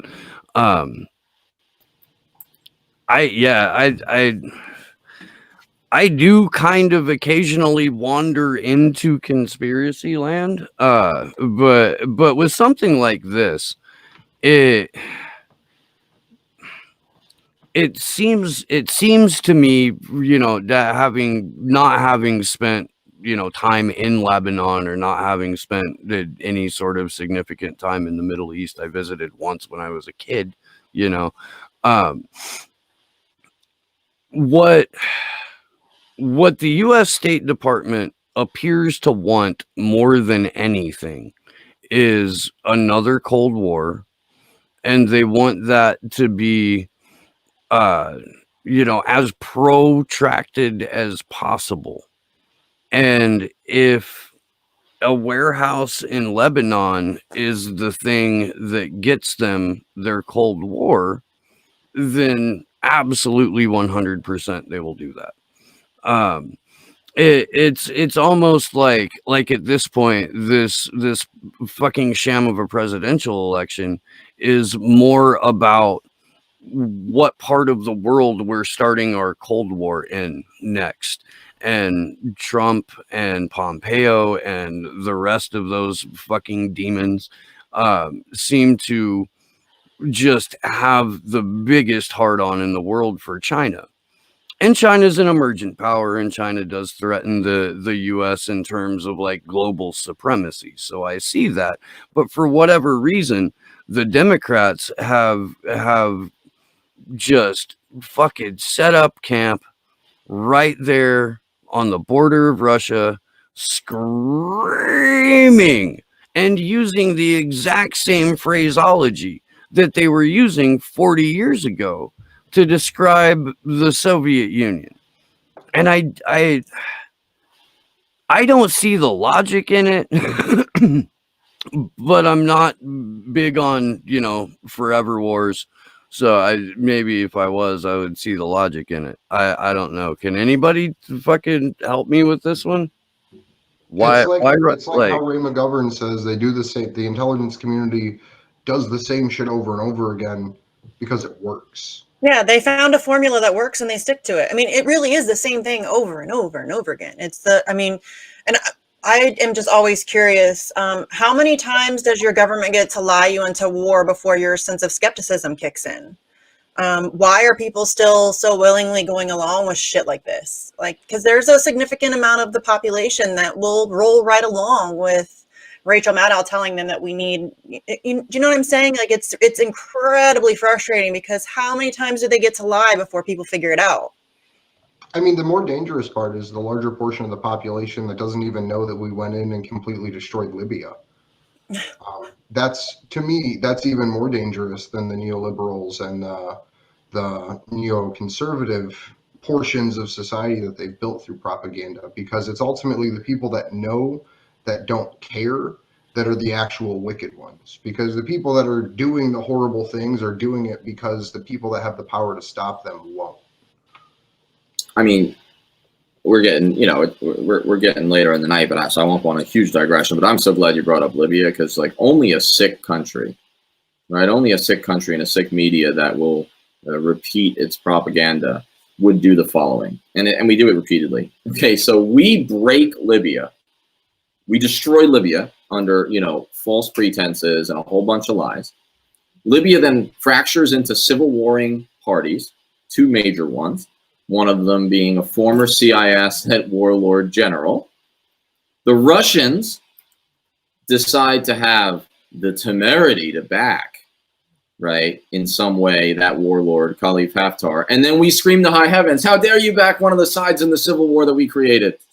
I mean, that's a bold move. You have to respect that game. You know what I mean? Like, it's incredible. But that's who we are now. And then we'll report it like Russia's getting aggressive in Libya. That was a headline. That was a recent headline in either the Times or the Post. And I'm thinking, like, is anyone going to mention that the French do too? And like we have NATO allies on opposite sides of the Libyan civil war. That's awkward, right? Like, Turkey is fighting against the Russian side, which also is getting support from the French, who lie about breaking the arms embargo. And then when they're caught, they're like, yeah, we kind of were. And like the whole thing is ridiculous. And then no one really ever writes. But to be fair, America did do this. Like, we created it. And by the way, the warlord that you're backing, he kind of worked for the CIA for quite some time. We had, there was a headline in about Syria where, CIA-backed rebels are engaged with Pentagon-backed rebels, and that was just a thing. Like, and people went, Sounds like they're busy. I wonder what's on TV, you know? Well, that's the nature of neocolonialism. Colonialism is what it does is it takes that local population, and just like it does here in the US, it divides it. So that way the corporations and the shadow people can go in and take whatever natural resources they want. And that's why NATO is on both sides of the conflict, is because they just want conflict. They just want those people warring. It's the only industry that the losses are counted in blood. And it's also the only way to be able to fruitfully extract the wealth of a nation is by literally degrading it to the point that there's slavery, so no one has the ability to rise and challenge the power of the people exploiting them. Well, and that's kind of like, did you guys see Chris Murphy's Twitter thread today about Venezuela? Anybody? No, I had an early start day at work, and I got home and literally hopped in the shower and then sat down here for this. It's been my entire day. Yeah. So Chris Murphy put out this Twitter thread today about Venezuela, and it is oozing with just imperial bullshit. But the thing is that they've now reached a point where they're like just saying it out loud. It's kind of crazy. I mean, he talks in this Twitter thread about how, you know, Juan Guaido is so charismatic and wanted to restore democracy to the nation. Fuck off, you douche canoe. Like it's amazing to me though that this shit, it really does show how effective the propaganda game is in this country, because this, like you guys said, we do the same thing every time and it's so effective. But it's kind of amazing that it's effective because it's so obvious, and yet here we are, you know. It's interesting what he said though, because I'm looking at it now, and Chris Murphy just so disappointing, because he's been decent on Yemen, sort of, kind of, but like the charismatic opposition leader. Okay, that's, you know, what did George Carlin say? Like, look to the language, like tear apart the euphemism. Charismatic is an interesting phrase for a guy who's completely unpopular within Venezuela. Opposition leader is belied by the fact that he's not an opposition leader. He's recognized as the president in a political coup by most of the West, and then restore democracy to the nation. But it's interesting that the person restoring democracy and recognized as president is completely unelected in that role. So, I mean, that's a great sentence. I mean, you got to love it. We could spend 2 hours on it. It also pissed me off, too, that I want to say it's down at the bottom towards the end of this thread, but he says something about the election not being valid, or like we all knew that it wasn't a real election, or some kind of, I don't even remember what I'm trying to find it now, but he says, then it got real embarrassing. In April 2019, we tried to organize a kind of coup, but it became a debacle. Everyone who told us they'd rally to Guaido got cold feet, and the plan failed publicly and spectacularly. Yeah, the one I was talking about is the second thread, where he says, in early 2019, an opportunity presented itself. Maduro's re-election was a fraud, and the world knew it. No, dude. The charismatic opposition leader, Juan Guaido, stood ready to capitalize and restore democracy to the nation. Like, what kind of rewriting of history is that? Maduro's re-election was not a fraud. The world doesn't know it. It's been proven that's a load of horse shit. But he just, you know, puts it out there like it's fact. I bet he won't be taken down by Twitter, though, for lying about an election. And I like what he says, you know, in April 2019, we tried to organize a kind of coup. That's right. Fine. But then it became a debacle. So the problem with the coup wasn't that America was organizing coups. The problem with the coup is that it was a debacle. Like, if it had gone well, then it would have been like a good coup. Everyone knows about the good coup. This thread is basically him kind of making fun of Trump for not being able to pull off a successful coup. It's amazing. It's amazing. This guy is like considered to be somewhat progressive.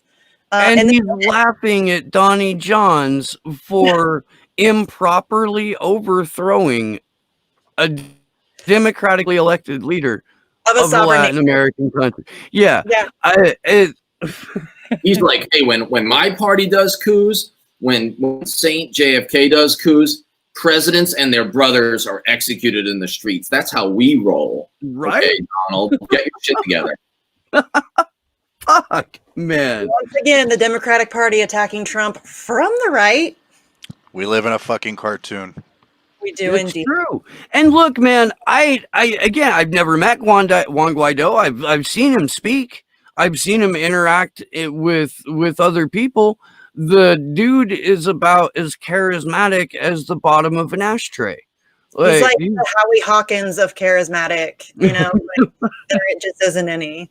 I don't mean to compare them politically, by the way, just the fact that they're not. Because Juan Guaido may actually get to hold public office someday. Does anyone remember back in Iowa a few months ago when the intelligence agencies literally stole the first primary of the season? I recall that, yeah. Does anyone else? And I remember that. That was, yeah, good times, lots of fun. just want to make sure that I'm not the only one that thought that happened. No, I also remember nobody saying a damn thing about it, too. That was Right. cool. That was fun. Awesome. Sometimes it's good to just check to make sure we're all living in the same. Yay, democracy! I mean, yeah, I think I'm dancing on his grave now, but I mean, Chris Murphy's third tweet's fun, you know. He says the winning play was right in front of us all along.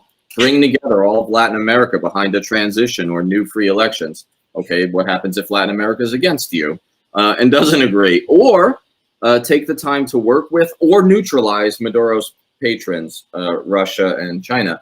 That's interesting. So, like, Trump should have either worked with them, at which point he would have been a Putin and Xi Jinping pawn, or he should have neutralized them. Those seem like pretty opposing concepts. They Like, do.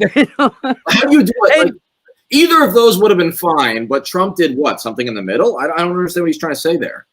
He doesn't understand what he's trying to say either. That's the whole. That's all. He's just trying to make. Gave them some talking points, and he tried to fit them into a tweet. You know, It's really hard to fit CIA talking points into 144 characters. Like it has to be difficult. And let's be real, it was probably an intern anyway. 10 parts, 10-part tweet. It's impressive. Yeah. And that's probably the whole memo. Shit. Like that whole thing probably came from some reel that he has, some source in the intelligence community that was like, hey, this is a great angle. Like, have you thought about running this about Venezuela? I for whatever reason, and again, like, I've been busy as fuck this week. I don't, but Venezuela has been on my news feed pretty much nonstop over the last like 24 to 48 hours. And it makes me nervous because I'm afraid for the people that live in Venezuela who may be subject to a full-throated military action on behalf of the U.S. government. Isn't our Navy positioned outside of there to fight cocaine? Didn't I remember that happening, that we sent a huge Navy fleet down there because we wanted to fight cocaine importation? If the line cook at the biker bar where I had lunch today is any sort of barometer for that, the Navy's losing.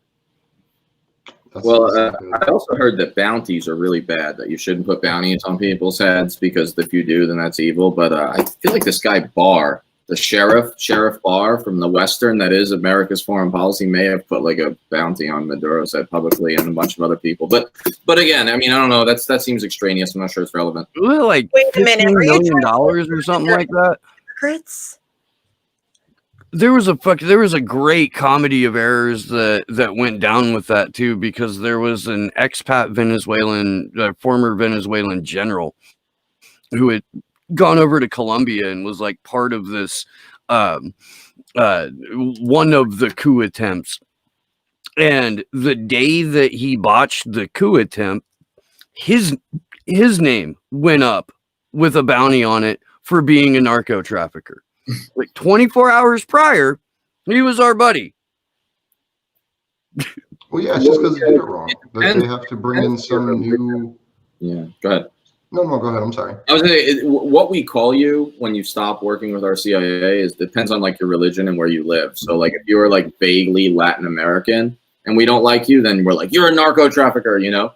But if you're like vaguely Muslim, Arab, Middle Eastern, it's like, aha, he's a terrorist now. You know, it's just like, it really depends where you live. Like the pejorative of choice is totally regionally and religiously dependent. You have to keep an eye on that. I think there's something there. funny, man. I like it when you're on the show, Danny. Me too. I do. That humor is just gallows enough to make me chuckle, man. I'm gonna go try and scare away my hiccups. I will be right back. I hate the hiccups. They're literally the worst. Oh, He's going there's to find either the mirror. there's real either the quick. super annoying hiccups or like the really painful hiccups. I only get painful hiccups. It's bullshit. Oh, that is shit. But to fill a little bit of time here, because when Steve gets back, we'll probably start wrapping up. Let me see. We got a little more pieces of news to touch on. So Steve has the translation for this, but I'll kind of set it up here. There is a group in the UK or somewhere, I don't even know where, that recently gave Julian a Peace Prize. It is the Stuttgart Peace Prize. And this is something that we actually got off of the WikiLeaks Twitter feed. But just as a reminder to everyone, while Julian's in prison, he's still winning journalistic awards for the work that he's done. Most recently, the biggest thing that's come out from WikiLeaks is an attempt to stop a false flag attack before it happened. And just to kind of point out to everyone, this is the first time in probably 3 to 4 years that there wasn't some type of sarin gas attack or something like that happened in Syria that provoked a U.S. Attack back. And I think most of that is in part because WikiLeaks released to the world how these gas attacks were staged and were false flags. So I just want to make sure that now that we are into August and false flag season in Syria has more or less come to an end at this point, that we can give a thank you to WikiLeaks for releasing that information and stopping another false flag attack before it happened.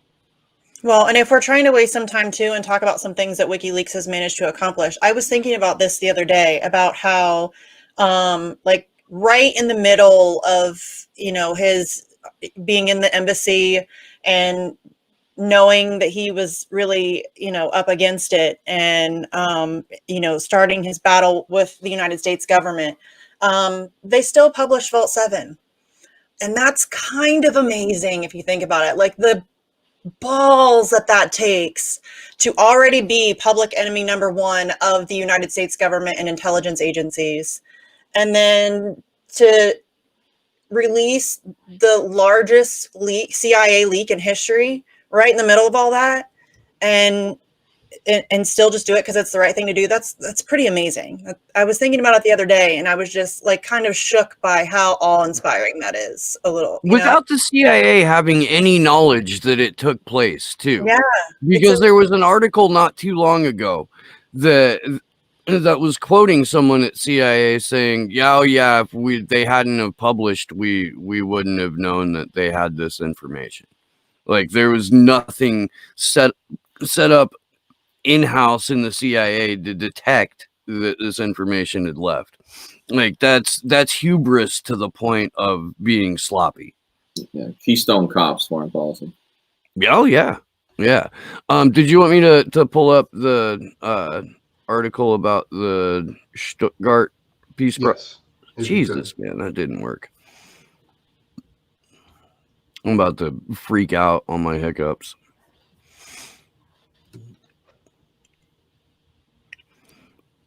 So, the Ansifter Stuttgart Peace Prize 2020 goes to Julian Assange, investigative journalist, programmer, and founder of the WikiLeaks disclosure platform. Julian Assange has been in the Belmarsh prison, high security prison in Southeast London for about a year. He faces expulsion to the United States and 175 years in prison. 26 proposals were submitted for this year's Peace Prize, one of which was withdrawn by the proposer in the second ballot. In the second ballot, Julian Assange received the most votes, followed by Reporters Without Borders, the Zigzag Sewing Studio in Burkina Faso, Jacqueline Flory, Dr. Wolfgang Stein, ends in an I, that's a Stein. researcher and activist, and Dr. Richard Arnold, mayor of Schwabisch Gmund. Almost 500 founders took part in each of the two ballots. Our thanks to go to the editorial group. Here, let's find out why. There we go. Annette Reinicke. I fucking murdered that, didn't I? The chair of the Anstifter in Stuttgart explains the choice of Assange. Freedom of information and the press is a right that was once fought against tyrants and despots. Since the first Declaration of Human Rights in 1789, it has been one of the inalienable foundations of a democratic society in Europe. The fierce repression against Julian Assange was also directed against the achievement of comprehensive political information for all people. With the awarding of the Peace Prize to Julian Paul Assange, the founders are sending out a signal not only to protect, but to enforce the right to unconditional freedom of information and the press. That's an excellent quote. Are we at a point where we can make the argument that the public has an inalienable right to know what governments do? Like, is that something that we can start pushing other journalists, other content creators, other people who host shows to discuss with any sort of frequency? I doubt it.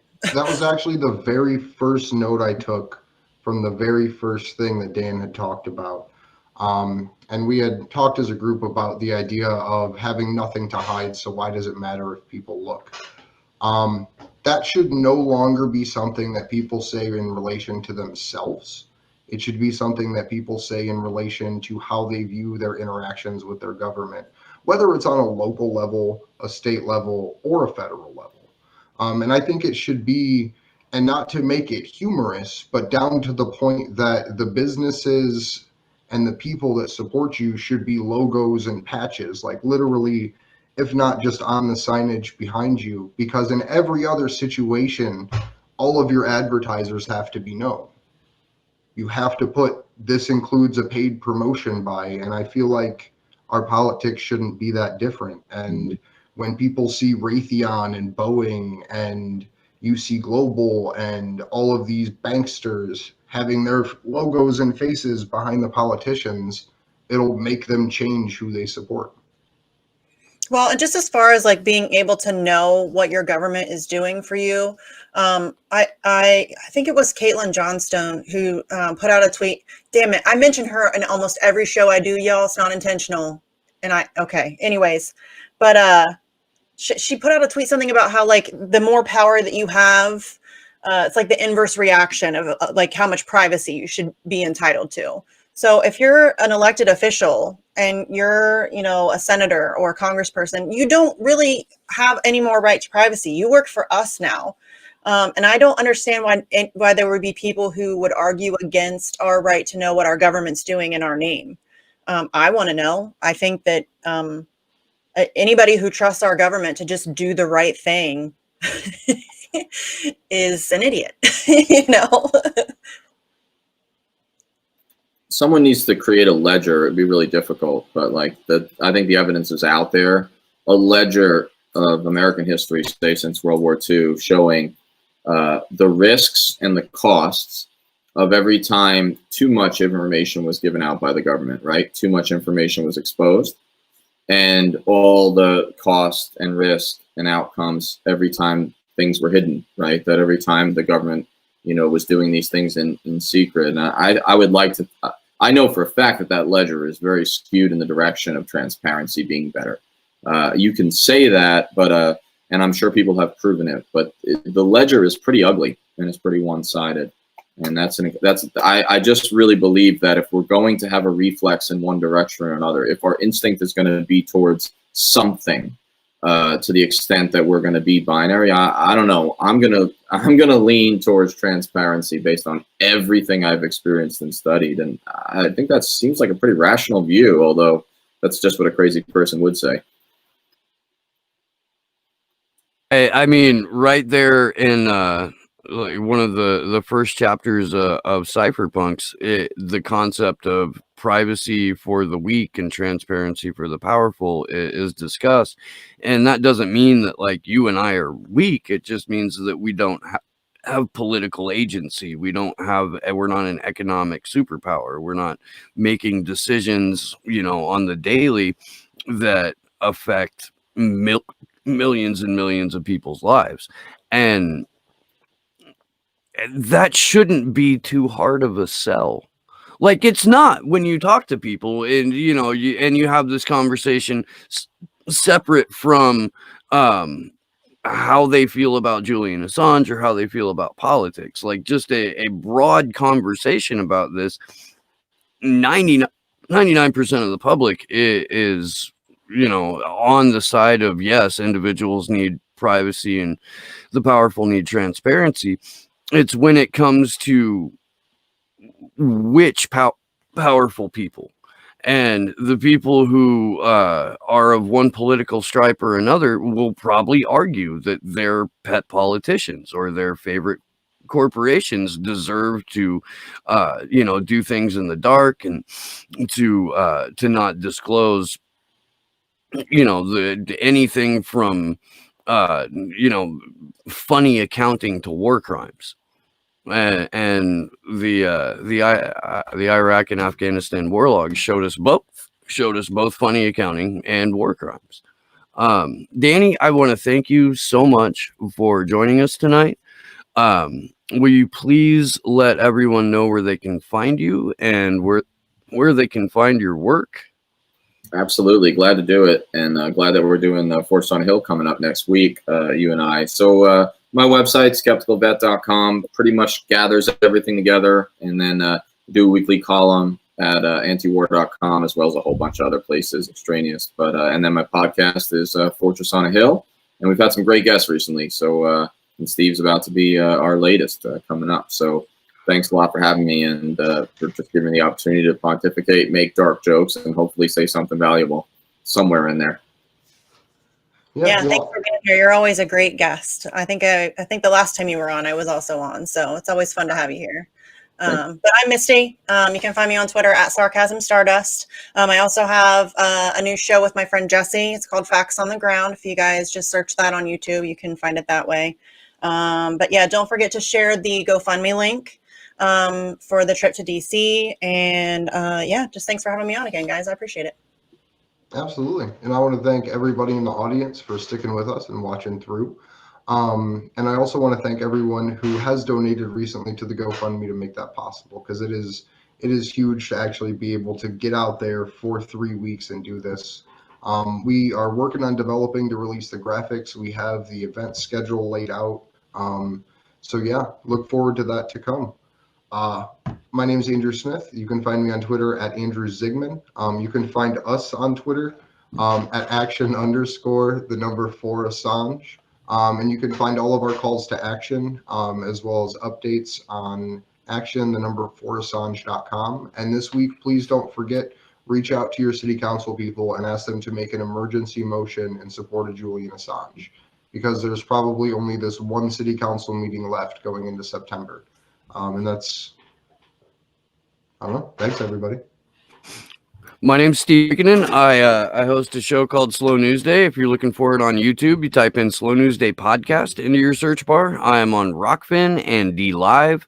Thank you, everyone, for being a part of this with us. We love you. I had a $5 super chat at one point. So thank you, Kate. And to my co-hosts, Andrew and Misty, thank you very much. Danny, you were fantastic. Please do this again. And I'm really looking forward to Tuesday. I will hopefully have cured my fucking hiccups by then. Yeah, thank you to Sleepy Josh on the 1s and 2s and Mean Panda for the graphics. And we will see you Saturday. Good luck to us all.